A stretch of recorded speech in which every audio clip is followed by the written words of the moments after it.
Over the past few decades, executive pay has exploded.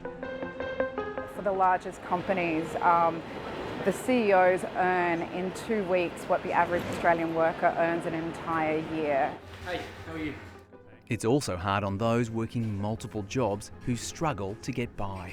I'm in a very insecure work. I think a lot of people are in my position. It leaves me feeling pretty disappointed and kind of disillusioned. Now there's calls for CEO pay ratios to be reported. It compares the salary of a median worker to how much their boss is paid. For example, in the US, the CEO of fast food chain Chipotle earns more than 1,100 times what his median workers do. In Australia, compared to average wages, the leaders of some of our biggest companies, including CSL, Goodman Group, and Woolworths, have smaller ratios, yet still show a huge disparity from regular workers. Investors already vote on CEO remuneration, but this just allows them more information and it gives them the opportunity to see whether or not CEO pay rates are fair. Since being mandated in the US and UK, CEO pay ratios have increased transparency. You get these, as I say, egregious examples, which are used as a sort of ratchet up pay, by other companies. The director of UK think tank, the High Pay Centre, says the pandemic has exposed the inequality of massive income gaps. The debate is going to happen anyway, and so it's best that it's contextualised with accurate evidence and data, and the pay ratio disclosures provide that.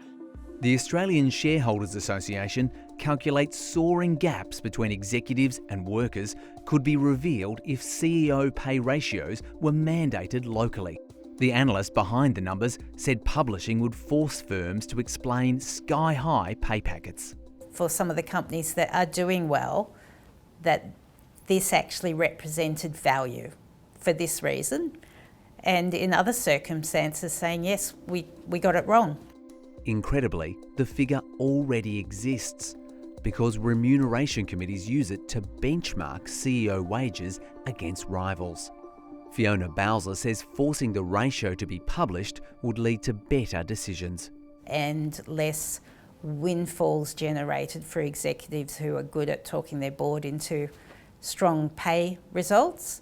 Wage growth was at 1.4% last year. That's a record low. Even small shifts back up come after a decades-long slide. Inequality is increasing, and many think that forcing companies to publish and defend CEO pay ratio, the difference between what they pay their boss and their workforce, could boost wages and reduce the gap.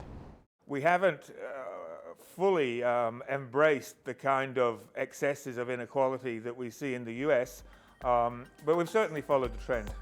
CEO pay ratio may not stop outrageous pay packets, but it would force bosses to have to face the public and their staff.